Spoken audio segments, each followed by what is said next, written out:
One day, Africans will come to the true realization that there was never anything like independence in Africa. The thing we call independence today in Africa is Western jamboree on how to run Africa from what physics called action from a distance. Action from a distance is how to control an object without physically touching it. And so white man began to design, how do we control these people without needing a white man to be in their land?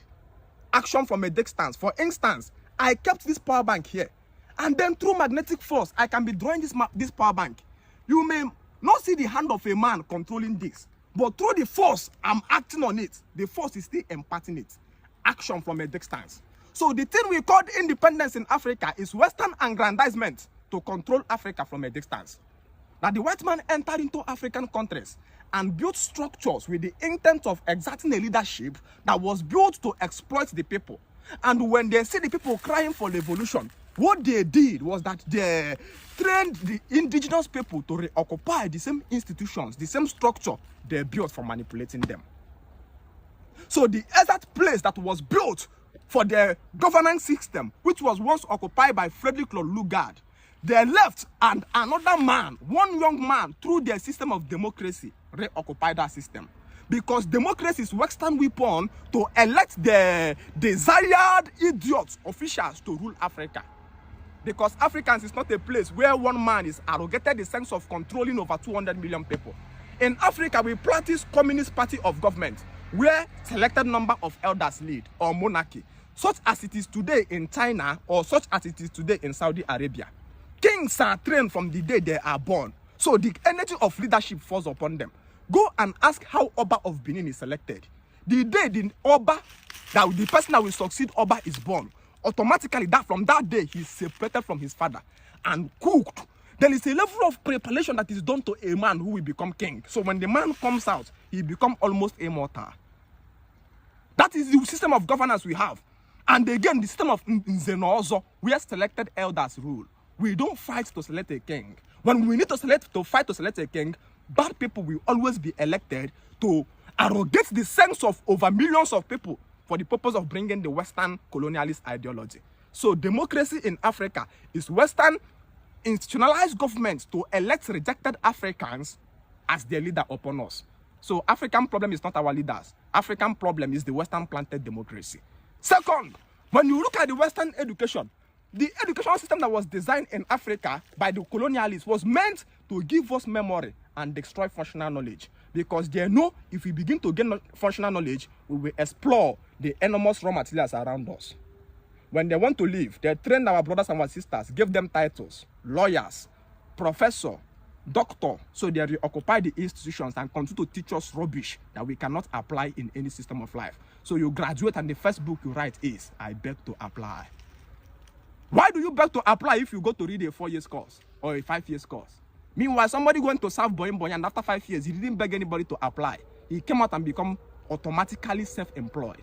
The Western education system was still among us. The system of police they implanted in Africa was the system of police that follows government officials, colonialist officials, and then subjugate the people and deny the people self-defense. When they want to leave, they trained our brothers as policemen to protect their colonialist officials. So in Africa, you still see police following individuals. You never see police follow anybody in England, in America, in Texas. Footballers work without police. But you come to Africa, because the police is colonialist police, it still follows individuals around. My heart is broken. The same way you see their court system, the things we call judiciary today. Can I stand up to that and tell you that those judicial on its own is criminality? Laws are actually formed for a people. There is nothing like one law to govern everybody. Laws is cultural specific base. You don't get law of monkey and begin to use it to judge the elephant. Otherwise, the elephant will become stupid. You make laws in England and use the law to judge a man today from Ogboka and tells the man that all land belongs to government. From what point did all land belong to government in our culture? In our culture, land don't belong to government. Land belongs to the community men. How did land belong to government today? Because colonialists came with the ideology of thieving the whole land. So they installed a government that automatically continues that ideology. You have issue with your wife today. Your wife is going to take you to court. The criminal you called your brother who studied lawyer is going to come there and quote for you the laws that will say divide your property into two. Give your wife one and take one. You are asking the man, where did this law came from? He said, that is how it is done in England. Sir, we're not in England, we are in Africa. He says, I'm a custodian. I'm a custodian of this governance I was put there. A man called George Orwell was understanding the contextual analysis I'm giving today. And the man began to write a book he called Animal Farm. Animal Farm is a book George Orwell used to illustrate how Africans were being governed from action from a distance. The jamboree we call independence today are not independence. The day we get independence, the principle began. Destroy democracy. Destroy democracy. An idiot who has been a thief, an idiot who has been a drug lord, an idiot who has been destroying people, committing all kind of evil. And then after 4 years, the person run and you renew him to become your leader who was never prepared to be a leader in the first place. In Africa, we are not a people who fight to select a leader. If we need to fight to select a leader, automatically the bad people among us will continue to rule. That was why when election period starts coming, you hear them saying, come to London to come and do interview. Come to Chatham houses. The other people goes to France to come and do interview. Is there anybody in America who comes to Africa to come and do interview to be elected as a president? No, sir. Democracy is the system of governance because they are designed to fight. When Trump was speaking on the stage, bullets began to fly behind his ear. People want to kill him. Even though the bullets cut his ear and he was bleeding, Trump was shouting, fight, fight. We are designed to fight. We are born to fight. Fighting is our DNA. We fight. We colonize nation. An African man don't fight to select a leader. An African man in Africa, kings are not contended for. Kings are born. Hi, come to our WhatsApp school. Let us tell you where our problems start from, so we can begin to make possible change. Destroy democracy in Africa and give me back my communism. The greatest fight again we have today is monogamy. When white man wanted to leave, he looked at Mr. Man and see this Mr. Man. When I met him, he has 6 wives and children. Everybody was happy and everybody was under leadership. If I allow this man will have internal family that his eyes will be fixed upon the ground. One day, he will begin to fight me. He says, no, let me push war to go into this family. Let me introduce a family system where this man will be fighting with his wife. And so the man gave us monogamy. So a monogamy, an African giant man has been transformed to a baby. So he become under vulnerable to fight with his wife. So when you have a fight to fight with your wife, will you even think to fight the colonialist? A man is an electron in a nucleus. When you study electron in a nucleus, electron is not a partner of a proton. Electron is allowed free oscillation around the nucleus because you can't. Electron is not a companion of a proton. They created the war among us. Destroy for me monogamy. Give me polygamy. The greatest criminal cult they planted is Christianity. Christianity and Islam. Mr. Preachers of Faith. Christianity the protectors of irresponsibility of government. Christianity nobody. All irresponsibility of government is being pushed on Satan. Because Satan is a symbol that sponsors irresponsibility.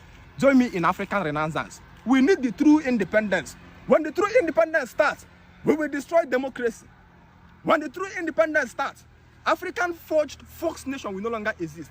Because the truth is that the day the true independence happens, there will be nothing like Nigeria. Nigeria is a colonialist property. Everybody will go in their own place because in our culture, we practice unity in diversity.